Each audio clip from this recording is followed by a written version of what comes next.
Family Ties premiered over 4 decades ago, when Ronald Reagan occupied the White House and the Keaton family first flickered across living rooms, a show that somehow turned the argument between parent and child into the most quietly touching dynamic on network television.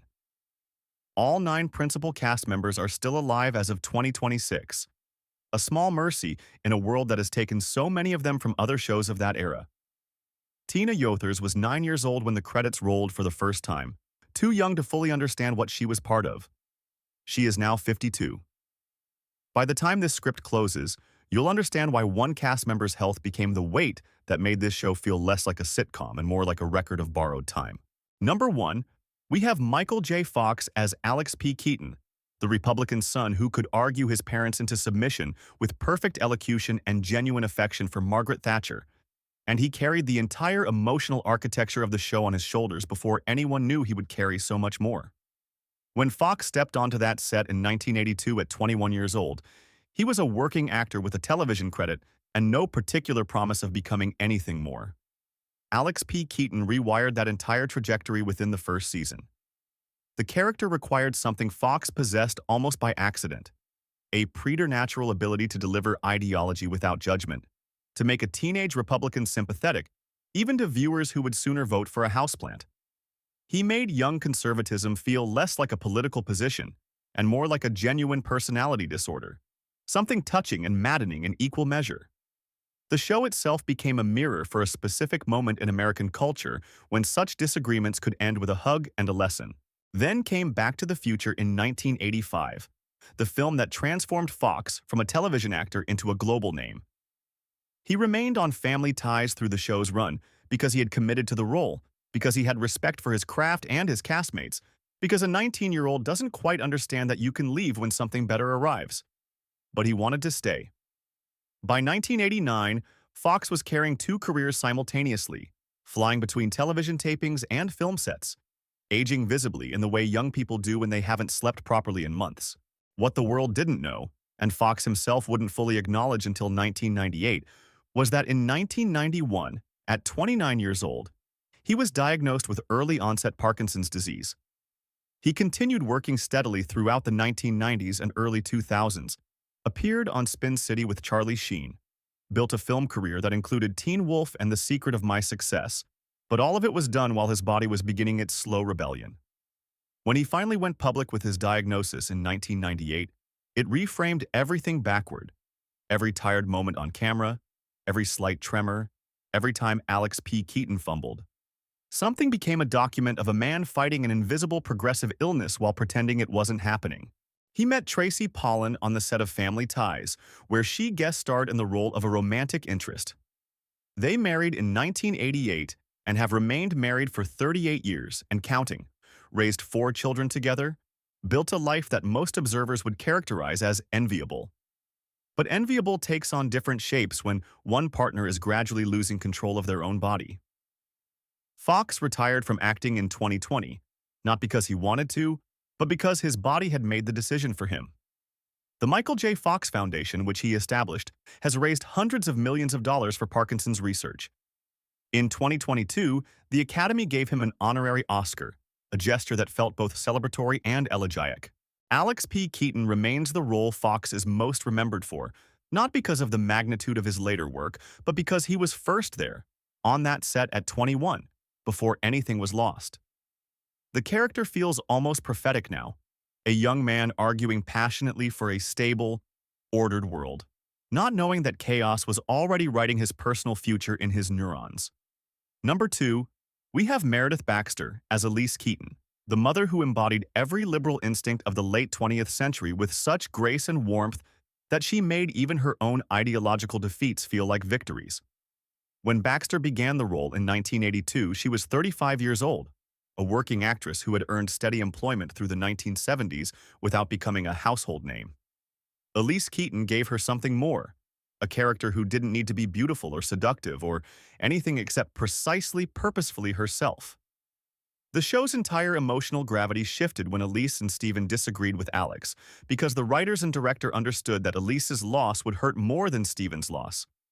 She was the heart to whom the audience returned. Then came years of consistent employment, television movies, steady supporting work that built a pension and a reputation for professionalism.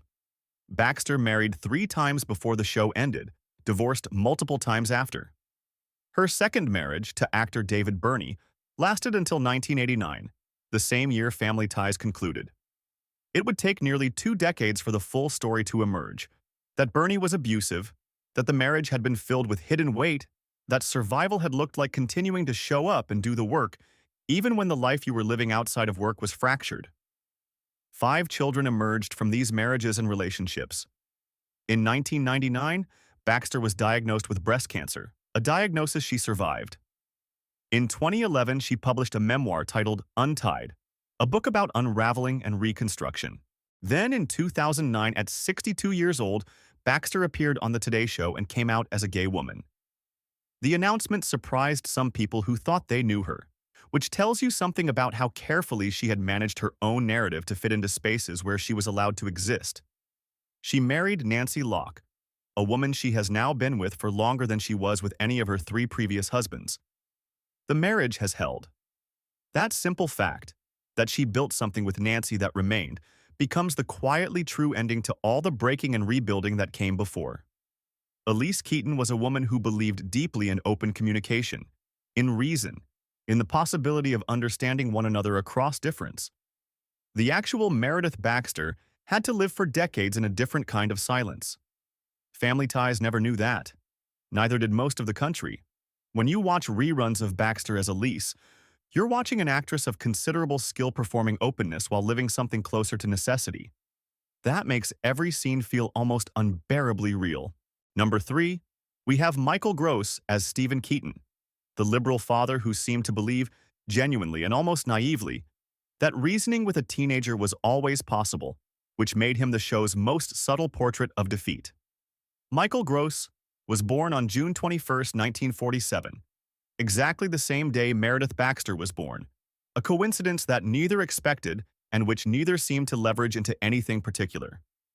He had worked steadily as a character actor before Family Ties, accumulating television appearances and small film roles with the kind of quiet competence that makes an actor employable but not famous. Gross was fine with that. He didn't seem to hunger for celebrity the way some actors do. Stephen Keaton was a father who wanted desperately to connect with his children across a gulf of generational disagreement. The character's tragedy was that he was perpetually underestimated by his youngest son, constantly outmaneuvered by a more nimble intellect, and forced to accept victories that didn't feel like victories at all. Gross played him with almost painful dignity, a man trying to hold a position that he wasn't entirely sure was correct anyway. After Family Ties, Gross found the kind of lasting work that most actors never locate. He became Burt Gummer in the Tremors franchise, starting with the 1990 film and continuing through 7 complete installments. Gummer is a paranoid, well-armed survivalist who, despite his conspicuous neuroses, turns out to be correct about the threats lurking beneath the surface. It's a character Gross has played for more than 30 years, returning to the role across decades, aging into it, becoming more completely himself with each iteration. Tremors found an audience that the character's original modest theatrical release never could have predicted. Now, when people encounter Gross in the world, many of them know him first as Burt Gummer, a man who was convinced the world was full of monsters. Second, they know him as Stephen Keaton, a man who thought reason could conquer ideology. Gross married Elsa Bergeron in 1984, during the 2nd season of Family Ties. They have remained married for more than 4 decades, raised 2 children together, built a life that appears, from outside observation, to have been stable in the way that his characters often are not. At 78 years old in 2026, Gross is still occasionally working, still returning to that Tremors universe, still the actor who seems least interested in becoming a larger figure than he already is. Stephen Keaton was a man who underestimated how difficult it would be to hold on to your values when someone you love is convinced you're wrong about everything. Gross brought a specific resignation to the role, as if he understood, even then, that some arguments can't be won through talk. Number 4, we have Justine Bateman as Mallory Keaton, the elder daughter who cared about fashion and boys and very little else, except that the show occasionally insisted she cared about everything else, and she made that contradiction feel like something real, about how adolescent minds actually work. Justine Bateman was 16 years old when Family Ties began. Already beautiful, already confident in a way that seemed both authentic and deliberately performed. Mallory Keaton was a character written sometimes as a ditz, sometimes as unexpectedly intelligent, sometimes as genuinely warm beneath the surface of calculated indifference. The inconsistency would have destroyed a less skilled performer. Bateman made the inconsistency feel like truth. She appeared on television after the show ended, in projects like Satisfaction and Men Behaving Badly, television appearances that suggested a career would continue along a particular trajectory. Instead, at 46 years old, Bateman enrolled at UCLA and earned a degree in computer science. That choice alone tells you something about her relationship to the industries that had employed her. Something about a decision to know things that couldn't be performed, couldn't be dramatized, couldn't be reduced to an episode arc. She published a book in 2018 called Fame, The Hijacking of Reality, which is exactly the title that someone who actually thinks about things would choose. She has worked as a writer, director, and filmmaker. She married Marc Fluent. They have 2 children. She does not, by most accounts, position herself as a former television actress waiting to be rediscovered. She seems to have genuinely moved on. When you watch Bateman on Family Ties now, it's difficult not to see in her performance something anticipatory, as if she understood even then that television was a temporary destination, that the things she would genuinely care about learning were waiting outside the frame. Mallory Keaton cared about surface for 8 seasons. The real Justine Bateman spent 4 decades proving that she cared very much about depth. Number 5. We have Tina Yothers as Jennifer Keaton, the youngest, who was 9 years old when the show premiered and whose entire childhood was documented on television, which is a fact that carries weight whether you survived it gracefully or not. 9 years old is still barely yourself. You're still made almost entirely of your parents' aspirations and anxieties and hopes for what you might become. Yothers spent her formative years on a soundstage, learning to hit marks, learning to cry on cue, learning that being useful meant performing emotions that other people had written for you. Jennifer Keaton was younger sister material, the character who broke ties, who said obvious things that felt profound, who was often positioned as the moral center without being given the intelligence that usually makes moral centers interesting. After Family Ties, Yothers stepped away. There were brief television appearances, an attempt at a music career that included punk rock, an appearance on Celebrity Wife Swap in 2013 that suggested she had made peace with her past employment. She married Robert Kaiser. They have 3 children, including 2 whom she carried as a surrogate, giving birth to children who were biologically someone else's.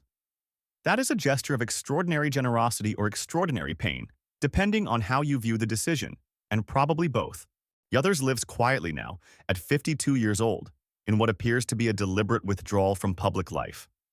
She was famous when she did not choose to be famous, when she was too young to understand what fame meant. The fact that she stepped away from it completely, that she didn't try to ride the nostalgia circuit or position herself as a former child star seeking redemption, suggests someone who learned early that the television camera sees you but doesn't know you. Jennifer Keaton was the character who knew almost nothing. The real Tina Yothers, it seems, decided to know only the things that mattered. Number 6. We have Marc Price as Erwin Skippy Handelman, the nerdy neighbor who wanted desperately to date Mallory, and represented every teenage boy who has ever been devastated by a girl who didn't know his name. Marc Price was 14 years old when Family Ties premiered. Skippy Handelman was a character built almost entirely on humiliation, a running joke about social incompetence stretched across 8 seasons. The show made it work because Price played the character with genuine affection for himself, never quite giving in to the desperation that the writers kept trying to mine for laughs. After television, Price became a stand-up comedian, which is exactly the kind of career arc that makes sense for someone who spent years being laughed at in a scripted format. Stand-up is where you get to control the laugh, get to aim it at yourself or at the world, depending on the night. Price stepped away from acting, occasionally appeared in television, seemed to find his primary creative outlet in stand-up comedy. At 58 years old in 2026, he is still working as a comedian. Skippy Handelman was a character who loved without return. Price spent his teenage years playing that role, then spent his adult life trying to make people laugh in response. That's not the saddest arc in the history of television, but it's not an uncomplicated one. Number 7. We have Scott Valentine as Nick Moore, Mallory's boyfriend, who was meant to be a visiting character but who eventually became a regular fixture, suggesting that the show's writers and producers understood something about how adolescent relationships become the central emotional event for a certain period of time. Scott Valentine was born in 1958, which made him 24 years old when Family Ties premiered. Playing a high school boyfriend to a 16-year-old actress required a specific kind of restraint, a willingness to be present without dominating, to be desire without becoming predatory. The show negotiated that boundary carefully, and Valentine did the work that the role required. After Family Ties, Valentine appeared in My Stepmother is an Alien and various other film and television work. He has largely stepped away from acting now, at 67 years old, seems to have built the kind of private life that doesn't register much in popular memory. Nick Moore was a character who ultimately mattered to Mallory Keaton, but who was never fully present because he was always borrowed time, always a guest in someone else's family narrative. Number 8. We have Brian Bonsall as Andrew Keaton, the baby, and later toddler added to the family in later seasons, who was 5 years old when he joined the show and who represents the most complicated version of what happens when child actors age out of usefulness. Brian Bonsall was born in 1981, which made him 5 years old when he joined Family Ties as the youngest member of the Keaton household. He appeared in films like Blank Check and Fatherhood, which gave him some visibility beyond the television series. He retired from acting at 12 years old, an age when most people are just beginning to understand what they might want from the world. What came next was a long period of legal trouble. Bonsall was arrested multiple times for assault, faced drug charges, moved through the criminal justice system as if it were a station he had to pass through on the way to somewhere else. At 44 years old in 2026, he lives in Colorado and works as a musician, which is another way of saying that he has rebuilt something from what was available to him. Child actors who leave the industry at 12 years old carry particular kinds of damage. They have been professional longer than they have been allowed to be private. They have made money while legally unable to control it, performed emotions while neurologically incapable of genuine consent, built skills that are useless except within an industry that has already discarded them. What happens next is rarely a graceful exit into normal life. Bonsall's arc is the most devastated in this cast, not because anything catastrophic happened to him, but because the trajectory itself was catastrophic. A child given a job, a child made to work, a child sent back into the world at an age when other children were still trying to learn how to be people. That he found music, that he found Colorado, that he found something to do with hands that had once learned to hit marks and cry on cue. That is the reversal worth honoring. Number 9. We have Gary David Goldberg. As creator and executive producer, the man who understood that a sitcom could be built on the foundation of genuine disagreement, that parent and child don't have to agree to love each other, that there was something revolutionary about showing that on network television in 1982, when most television families had their conflicts resolved within 22 minutes. Goldberg didn't appear on screen, but his fingerprints are on every episode. He created the show, oversaw its writing, protected it through 8 seasons, allowed it to end before it had completely exhausted itself. After Family Ties, Goldberg went on to create Brooklyn Bridge and other television properties, built a career as a producer and creator that never reached the cultural penetration of Family Ties because nothing really does once it's over. Goldberg died in 2013 at 74 years old. He was a man who understood something about the American family that made him capable of building a show about them. What he understood was that the real argument isn't between conservative and liberal, between parent and child, between the generations. The real argument is about whether love is enough when you fundamentally disagree about how the world should work. Family Ties suggested in every episode that the answer was yes. Family Ties ran for 8 seasons and ended on May 14, 1989. The world has changed. Michael J. Fox has built a foundation that has raised more money for Parkinson's research than anyone thought possible when he was first diagnosed.